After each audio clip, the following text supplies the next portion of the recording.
For our entire existence in this country and centuries before, our ancestors arrived in the Western Hemisphere via slave ships or as explorers from the continent of Africa.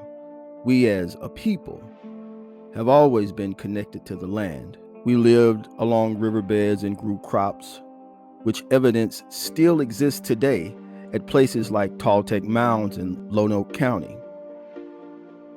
At the point when our ancestors were enslaved, the sweat of their brows translated into enormous amounts of generational wealth for the descendants of those who owned the land. But after slavery officially ended, many blacks realized their dreams of becoming landowners. At its height, in 1910, blacks owned between 16 and 19 million acres of rural farmland. Today, 90% of that land no longer belongs to those families. So what happened and what's being done? When I grew up on a farm. My great-grandfather bought 300 acres of land in Miller County for $9.90 an acre. Bob Nash recalls the blatant racism. But I viewed firsthand when I went down with my grandfather as a very young child to the USDA offices talking about loans. And I remember distinctly the white agent saying, you have to wait till the white farmers get their loans done and you come back later. I was very young. I mean, like 12, 13 years old, 14 years old. And it just hit me. I didn't quite understand it then, but as years went by, and he was fortunate enough, he worked hard and he kept that farm. Nash and a group of rural Arkansans, including Dr. Calvin King, set out with a mission to right some of the wrongs that led to the black families losing their land. Calvin had this idea, and he's a phenomenal individual with a lot of vision. And he knew of people in the Delta that had lost their land. You had the existence of cooperatives that had been there from my childhood, elementary school coming up, that I had connected back with and say, well, how do we make this thing better? Thomas Vaughn, was one, very much so engaged. He knew everybody across the board, was working back with AM&N College, Extension, program division. Several of us got together and founded the Arkansas Land and Farm Development Corporation with the express goal of reducing the amount of land being lost by black farmers through things like tax sales, adverse possession, unfair foreclosures, and just a lack of support by USDA. And we wanted to get in there and help them keep that land.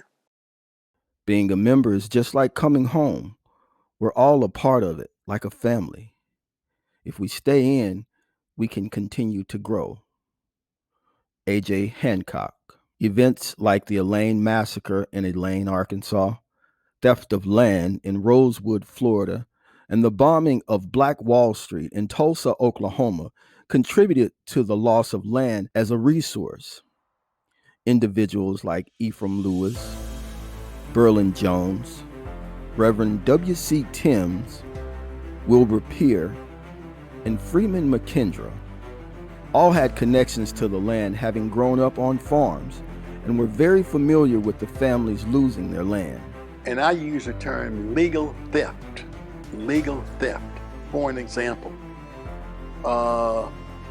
you could move to California and be sending your tax money back each year to the county tax collector.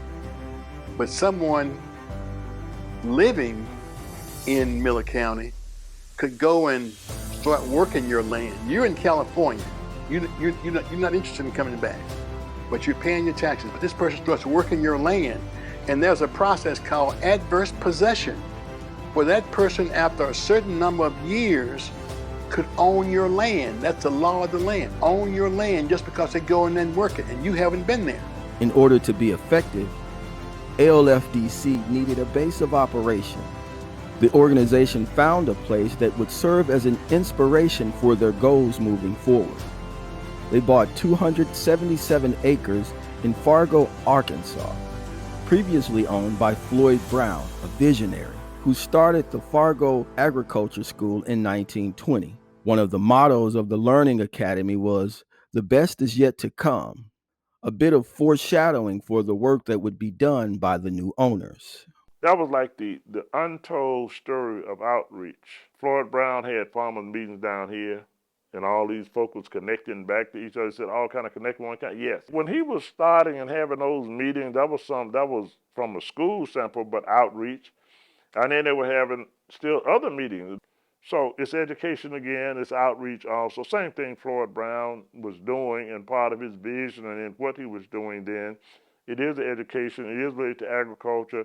It is about environmental practices, even more so now. A lot of what ALFDC did back in the early years carried on and had an impact on what we did in Washington at USDA. One of the actions that brought more notoriety to the organization was the Pickford versus Glickman case that ended up being a class action lawsuit against the United States Department of Agriculture. The letter that was the kingpin in kicking that lawsuit off was written to one of Calvin's clients, an old boy named Alvin Steps. The letter was from a high official in USDA who, for some reason, liked Alvin and made the mistake of writing him the truth. Where he said, we didn't do this and we didn't do that, and our rules really call for, and while there's some discretion. Ollie Neal, former board member of the ALFDC, attorney, and appellate court judge, represented farmers who were part of ALFDC and knows the uphill battles government offices made for Black farmers. These things they put on you make it impossible for you to succeed. Insufficient funds, extremely late, not just, if you got your money in April, you could get in a little quick, get in some little late cotton. So that's what it meant to me. It meant simply that they used it. It was a program that on paper looked real good and would be especially beneficial to people that we represented. But the way they administered it, it was a roadmap to them folks losing the land they had because they end up not producing enough to pay what they need to pay. You get deeper and deeper on the loans. Eventually, USDA would foreclose. At stake is the survival of Black-owned land and the future participation of Blacks in agriculture in Arkansas and the country. Ephraim Lewis. People have confidence in ALFDC because they see the results, not just hear about them. Harrison Locke. Through the 80s, ALFDC expanded their scope from land retention to advocacy and training. Evelyn Bryant, a former board member. At first, I was just filling in because my husband was on the board and he had to leave because he was just too busy working. So I got appointed in his place. And I was just sort of filling in and getting a grip on what was going on. But I understood that they were helping small farmers to know what to do as far as their finances was concerned, getting finances, and then how to best plant a crop, how to produce a better yield on their crops. And so then I understood their purpose and how they were helping small communities and small farmers. The Bryant family was not just connected to the organization on the administrative side, but also as a client. There's a lot of farm families that I know that took the advice of ALFDC, and they had good crops. And there are some that left an inheritance for their children, because we have a son, Joe Bryant III, that's still farming, even though he went through all this with us.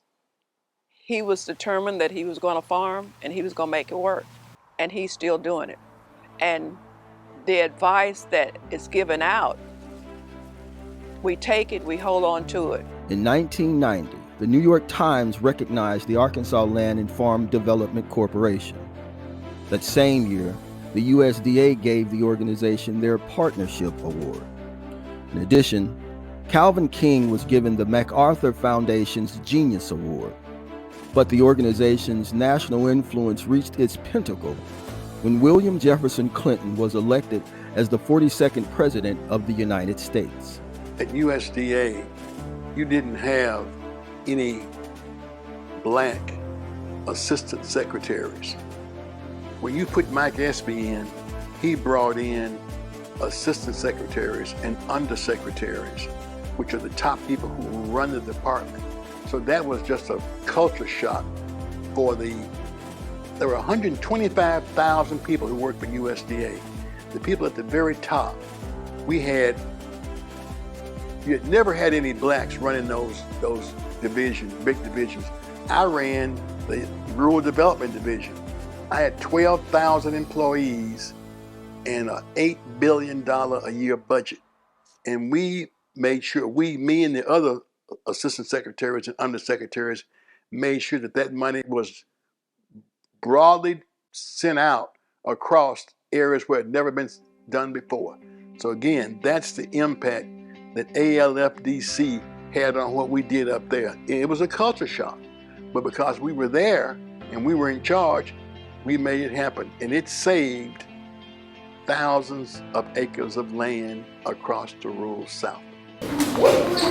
But even with all the national publicity, ALFDC is still a grassroots organization. I like the business part, actually. I know its whole thing is agricultural, but I think it's good to know about entrepreneurship and the ups and downs of it, because even though it's not very common, entrepreneurship is one of those things where everybody dreams of doing it. Taraji Kiumbi is a student in the ALFDC Excel program, which introduces high school students to business, but also agriculture. Agriculture is one of those work fields that isn't really focused on in society. It's we eat every day, but we don't care where it comes from. We don't really care about people who work in toil every day in order to get that food onto our plate and into our stores and grocery stores. I feel like it's good to have a knowledge because, one day you might need to grow your own food and you wouldn't have a clue what to do. Or one day you need to figure out how to make your own money and nobody's hiring. And if you ever dream to make your own business, you need to be able to how to get that first step in. So it's good to have this type of knowledge. Kiumbi is a seed being planted for the future yield of blacks in agriculture. But until the harvest, Brian understands there's still work to be done. All they got to do is be determined that they're going to hold on to the information they receive and continue to fight. I'm fighting now. I'm not farming now, but I'm still fighting for the rights of young black men and young black women that want to farm. And I will continue to. God, take me out of here. I think about the words of a great African king when I think about ALFDC. And this king was describing the work that was being done by some people, and he said, "Your work and deeds are for some who are dead, a few who are living, and many more yet unborn who will inherit a brighter future and more land for their relatives and descendants than ever before."